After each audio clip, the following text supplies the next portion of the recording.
আগস্টের পর থেকে বিএনপি যে একেবারে জামাতের থেকে দূরত্বের একটা অবস্থান নিয়ে একটা স্বতন্ত্র অবস্থান গড়ে তুললো এবং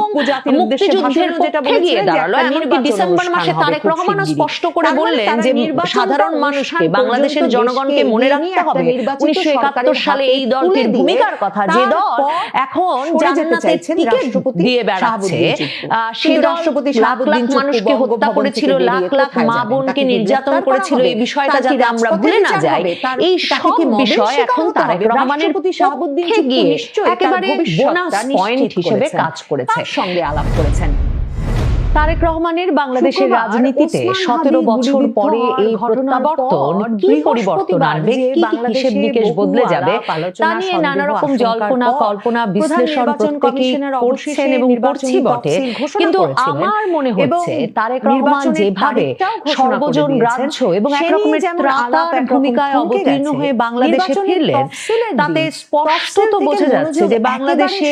গুরুত্বপূর্ণ প্রভাবশালী মহলের একটা বিরাট অংশ তাকে ওই অবস্থানে দেখছেন বাংলাদেশকে এক রকমের ধর্মীয় অন্ধত্ব, ধর্মীয় উগ্রবাদ এসবের রাজনীতি থেকে রক্ষায়। এবং খুব স্পষ্ট করে বললে অনেকে লিখছেন, বলছেনও বটে নাম উল্লেখ করে,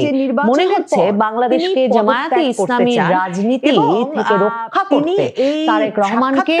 একমাত্র এবং সবচেয়ে প্রস্তুত এবং ভালো অপশন হিসেবে বিবেচনা করা হচ্ছে। তার মানে তারেক রহমানের ফেরা বাংলাদেশের রাজনীতিতে সবচেয়ে বড় যে পরিবর্তনটা আনতে যাচ্ছে 2024-এর 5ই আগস্টের পর, সেটা আজকের দিনে যেদিন তিনি নামলেন সেদিন তাৎক্ষণিক প্রতিক্রিয়ায় মনে হচ্ছে এই যে বাংলাদেশে জামায়াতে ইসলামী যে 1971 সালের পর থেকে ব্যবহার করেছে গুরুত্বপূর্ণ এবং প্রভাবশালী পরিস্থিতিতে পৌঁছতে পেরেছিল 24-এর 5ই আগস্টের পর থেকে, সেই অবস্থান শেষ হওয়ার আগে যাচ্ছে, হারাতে যাচ্ছে জামায়াতে ইসলামী। এবং জামায়াতে ইসলামীকে যে বিএনপিকে সরাসরি নির্বাচনে চ্যালেঞ্জ ছুড়ে দেওয়ার মতো অবস্থানে বলে মনে হচ্ছিল এবং মনে হচ্ছিল জামায়াতে ইসলামী ইসলামপন্থী দলগুলোর সঙ্গে যে অভূতপূর্ব নির্বাচনী জোট গড়ে তুলেছে, মানে তাদের সঙ্গে চিরকালের সম্পর্ক খারাপ, চরমোনাই পীরের ইসলামী আন্দোলন, বাংলাদেশ হেফাজতে ইসলামের একাংশ সহ নানা পক্ষকে একত্র করে ইসলামী দলের সব ভোট এক বাক্সে আনবার যে প্রতিজ্ঞা বা লক্ষ্য নিয়ে জামায়াতে ইসলামী এগিয়ে যাচ্ছিল নির্বাচনের দিকে, সেটা একরকমের ভেস্তে যেতে বসেছে। জামায়াতে ইসলামী খুব সাম্প্রতিক সময়ে কয়েকটি ভুল চাল চেলে ফেলার ফলে এবং সম্ভবত জামায়াতে ইসলামীর দিকেই, মানে জামায়াতে ইসলামী ঘোষণা দিয়ে কখনো বাংলাদেশে বলে নাই 24-এর আগস্টের পর থেকে যে তারা তৌহিদি জনতার নেতৃত্ব দিচ্ছে, কিন্তু বাংলাদেশের সবচেয়ে বড় ইসলামপন্থী দল হিসেবে এবং বাংলাদেশের ক্ষমতার কেন্দ্রে বসা ইসলামপন্থী দল হিসেবে 24-এর আগস্টের পর থেকে, মানে সবচেয়ে ক্ষমতাবান দল হিসেবে সকলে সকল আকেলমন্দ মানুষ, বোধ বুদ্ধি সম্পন্ন মানুষ এরকম প্রশ্ন একরকমের বুঝে নিয়েছেন যে এরা হয় জামায়াতে ইসলামের রাজনীতিতে দীক্ষিত, না হলে জামায়াতে ইসলামের রাজনীতির দিকে ঘেঁষা, এবং জামায়াতে ইসলামী একরকমের আশকারা ফলে তৌহিদি জনতা নামের একটি গোষ্ঠী সারা বাংলাদেশ জুড়ে তাণ্ডব চালিয়ে যাওয়ার সুযোগ পাচ্ছে। মানে ঘটনাটা এমন দাঁড়িয়েছিল যে ধরুন তৌহিদি জনতা কি করেছে, তৌহিদি জনতা 24-এর আগস্টের পর থেকে বিভিন্ন জায়গায় পিকনিক স্পটে গিয়ে মানুষ হাসতে পারবে কিনা সেসব নিয়ে যেমন কাজ করেছে, যে এখানে হাসি ঠাট্টা চলবে না, বেড়াতে আসা চলবে না, এসব যেমন চলেছে। প্রথম তারা যে কাজটা করেছে সেটা হচ্ছে তারা বিভিন্ন জায়গায় নারীর পোশাক নিয়ে কথা বলা শুরু করেছে এবং ঢাকা বিশ্ববিদ্যালয় এলাকায় ঢাকা বিশ্ববিদ্যালয়ের আরেক কর্মচারী ছাত্রীকে তার ওড়না ঠিক মতো পরে সেখানে কিনা এই বিষয়ে একরকমের মত সৃষ্টি করে, তারপর সেই ছাত্রী সাহস করে ওই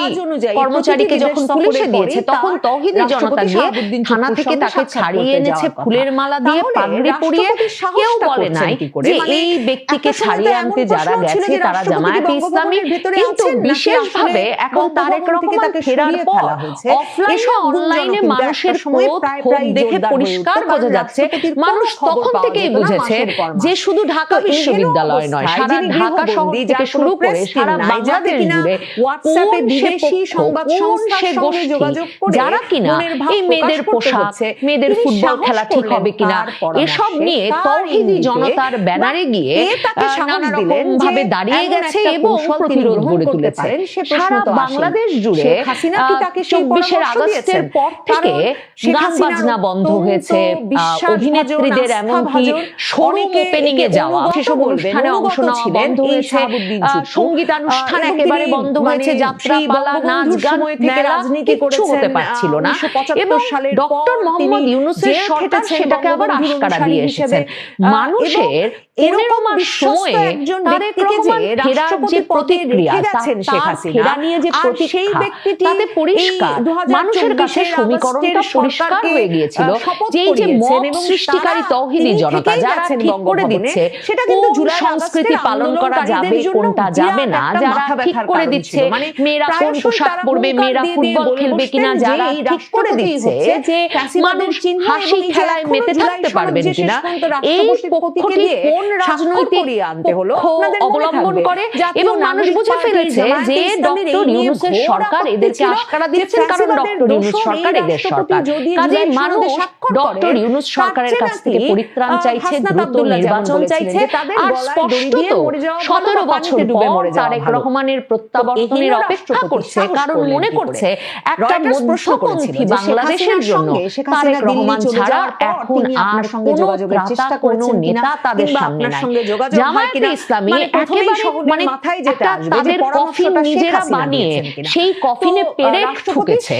ওসমান হাদির মৃত্যুর পরের ঘটনা প্রবাহে। আবারও বলছি, জামায়াতে ইসলামী ঘোষণা দিয়ে কিছু করে নাই, ছাত্র শিবির ঘোষণা দিয়ে কিছু করে নাই, কিন্তু ওসমান হাদি গুলিবিদ্ধ হওয়া মাত্র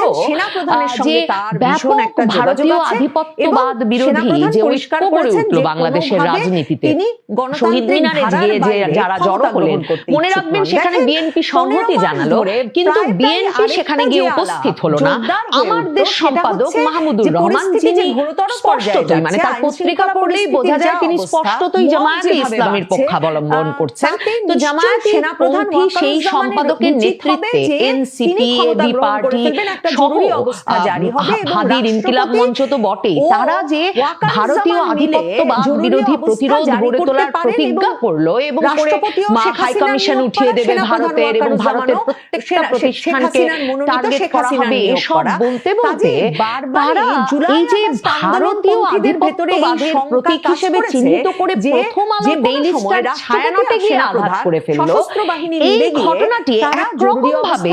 এই পন্থী রাজনীতিকে একরকম কফিনে ঢুকে কফিনে পেরেক ঠুকে দিল। কারণ বাংলাদেশের মানুষ এর আগে দেখছিল 24 আগস্টের পর থেকে যে প্রথম আলো ডেইলি স্টার ভারতীয় আধিপত্যের বয়ান প্রতিষ্ঠা করে, কাজেই জিয়াফত হচ্ছিল প্রথম আলো ডেইলি স্টারের সামনে প্রায়শই সেসব জায়গায় মানে সেসব জায়গায় নানা রকম প্রতিবাদ হচ্ছিল, অফলাইনে অনলাইনে বিভিন্ন সময় বিভিন্ন পক্ষ বলছিল বটে যে এই প্রথম আলো ডেইলি স্টার ভেঙে দিতে হবে, গুড়িয়ে দিতে হবে। আর গান বাজনা তো বন্ধই করে ফেলা গেছে, মানে গলা টিপে তো একরকম মেরেই ফেলা গেছে এবং সরকারও সে বিষয়ে একরকমের সকল সমর্থন দিয়ে যাচ্ছে। সেখানে যখন সত্যিকার অর্থে ওই রেফারেন্সের যে আসলে কোনো ভিত্তি নাই এবং আপিল জানানো হলো প্রথম আলো ডেইলি স্টারের মতো দুই প্রতিষ্ঠানে, এগুলো সবই আমরা পরবর্তীতে জানি রাজনীতি করেন যারা, তারা ভুলে গিয়েছিলেন যে এটা প্রায় সাপের লেজে পা দেওয়ার মতো ব্যাপার হয়েছে। কারণ এই ডেইলি স্টারকে দিয়ে প্রথম আলোকে দিয়েই বাংলাদেশকে জেনে প্রধান উপদেষ্টা সহ এবং বাংলাদেশে এদের মতো প্রভাবশালী বন্ধু না সুশীল সমাজে না বিদেশে, দেশে বিদেশে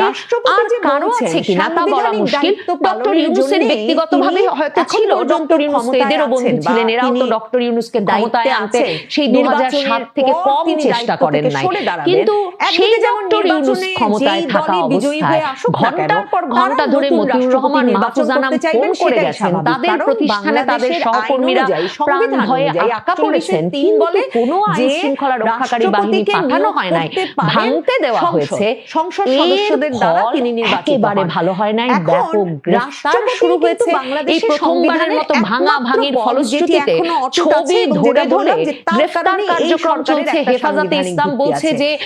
তারা এইসব ভাঙচুরের সাথে জড়িত না, কিন্তু গ্রেফতার এত বাড়াবাড়ি করাটাও ঠিক হচ্ছে না, ঢালাও গ্রেফতার হচ্ছে সেটাও ঠিক হচ্ছে না। জামায়াতে ইসলামী কোনো কথা বলে নাই বটে, কিন্তু ছাত্র শিবিরকে বলতে হয়েছে, কারণ হাদির ঘটনার পর যেসব সংহতি সমাবেশ, মার্চ টু হাই কমিশন, সেসব জায়গায় ডাকসু চাকসু মানে ছাত্র শিবিরের যে নেতৃবৃন্দ বিভিন্ন বিশ্ববিদ্যালয়ের ছাত্র সংসদগুলোতে নির্বাচিত হয়ে এসেছেন, তারা যেমন সেসব আধিপত্যবাদ বিরোধী সমাবেশে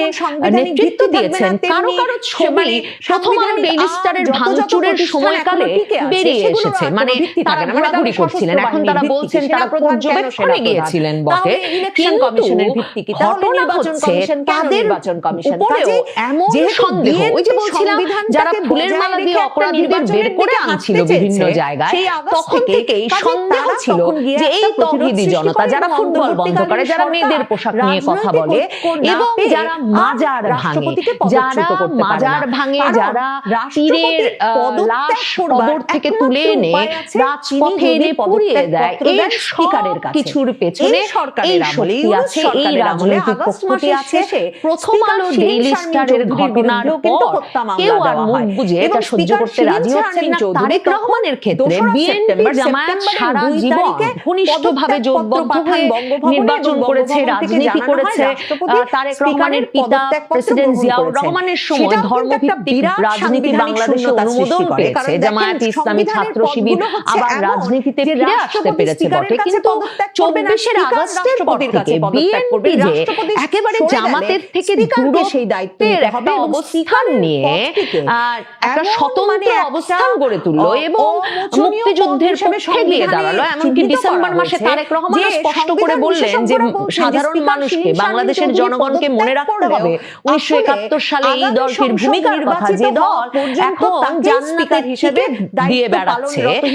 সে দল লাখ লাখ মানুষকে হত্যা করেছিল, লাখ লাখ মা বোনকে নির্যাতন করেছিল। এই বিষয়টা যাতে আমরা ভুলে না যাই, এই সব বিষয় এখন তারেক রহমানের পক্ষে গিয়ে একেবারে বোনাস পয়েন্ট হিসেবে কাজ করেছে। তারেক রহমান 5ই আগস্টের পরপরই কেন ফেরেন নাই, এই নিয়ে নানা কথা, এমনকি তার ফেরার তারিখ ঘোষণার আগ পর্যন্ত হচ্ছিল, মানে ডিসেম্বরের মাঝামাঝি সময় পর্যন্ত তীব্র ছিল, তুঙ্গে ছিল। বলা হচ্ছিল যে 5ই আগস্টের পর না ফিরেই তারেক রহমান পরিস্থিতিটা এমন করেছেন যে হয়তো তিনি আর ফিরতেই পারবেন না। কিন্তু এখন যখন তারেক রহমান ফিরছেন, তখন মনে হলো তারেক রহমানের সেই ধৈর্যটা ভীষণ ভাবে কাজে এসেছে বিএনপি এবং তারেক রহমানের জন্য, এবং জামায়াতের জন্য ভীষণ ভাবে একটা নেতিবাচক পরিস্থিতির সৃষ্টি করেছে। মানে এক রকমের দেশ, রাজনীতি সবখানে বিএনপিকে দুর্বল দেখিয়েছে জামায়াতে ইসলামী এত মাস ধরে, এবং বিএনপিকে কোণঠাসা করে রেখে যে জোরের মানে জবরদস্তির রাজনীতি বাংলাদেশে চলেছে, তাতে ক্লান্ত, শ্রান্ত, সবচেয়ে বড় কথা আতঙ্কিত মানুষ এখন অধীর আগ্রহে বিএনপির রাষ্ট্র ক্ষমতা নেওয়ার জন্য অপেক্ষা করছে। পরিস্থিতিটা জামায়াতে ইসলামীর জন্য এমন হয়েছে। কাজেই ওই যে তারেক রহমান শেখ হাসিনা নেমেছেন বলে রেডিমেড একদম প্রস্তুত তার জন্য রাজ সিংহাসন, সেটা ভেবে যে 5ই আগস্টে ফিরে আসেন নাই 2024-এর বা 6ই আগস্ট, সেটা এখন দেখা যাচ্ছে তাকে বড় ধরনের একটা ইতিবাচক ফলাফল দিয়েছে। আর সবচেয়ে বেশি কাজ করেছে বিএনপির সেই কৌশল, যে কৌশলটি মির্জা ফখরুল ইসলাম আলমগীর বলেছিলেন সেপ্টেম্বর মাসে ভারতের এই সময় পত্রিকার সঙ্গে এক সাক্ষাৎকারে। তিনি বলেছিলেন যে এবার তাদের সিদ্ধান্ত, তারা অনেক মাথায় তুলেছেন জামায়াতে ইসলামীকে, আর তারা কোনো রকম ছাড় দেবেন না। কাজেই জামায়াতের আমির বা জামায়াতে ইসলামীর নেতৃবৃন্দ তাদের কাছে যখন 30টা আসন চেয়েছিলেন, তারা তার চেয়ে অনেক কম অফার করেছিলেন এবং তারা বিশেষ আগ্রহী না জামায়াতকে কোনো ছাড় দিতে। এই যে জামায়াতে ইসলামীকে কোনো ছাড় না দেওয়ার সিদ্ধান্ত, সেটা সম্ভবত আখেরে বিরাট ফল হিসেবে এলো বিএনপি এবং তারেক রহমানের জন্য। একটা দীর্ঘ সময়ের অপেক্ষা ছিল বিএনপি কখন জামায়াতে ইসলামী মুক্ত করবে তার রাজনীতিকে। 2001 সালের জোট সরকার যেভাবে শেষ হয়েছিল, তারপর থেকে এই আলাপটা ছিল। বিএনপি একদিকে সেই কাজটা করেছে, নিজেদেরকে একেবারে স্বতন্ত্র একটা জায়গায় নিয়ে গেছে, আর জামায়াতে ইসলামী যখন বিএনপি মুক্ত, যখন বিএনপি তার সাথে নাই, যখন সে একাই রাজা, তখন সে কি করতে পারে সেই পরিস্থিতিটাকে এত একটা চরমপন্থার দিকে যেতে দিয়েছে বা নিয়ে গেছে যে জামায়াতে ইসলামীর জন্য রাজনীতি এবং নির্বাচনটা তারেক রহমান ফেরার মাধ্যমে অনেক কঠিন হয়ে গেল। তবে সম্ভবত তারেক রহমানের ধৈর্য ধরে অপেক্ষা আর জামায়াতে ইসলামীর অধৈর্য হয়ে সবকিছু নিজেদের জবরদস্তিতে আর নিয়ন্ত্রণে নিয়ে যাওয়ার প্রচেষ্টা, এ দুটো মিলে তারেক রহমানের ফেরা জামায়াতে ইসলামীর জন্য এত বড়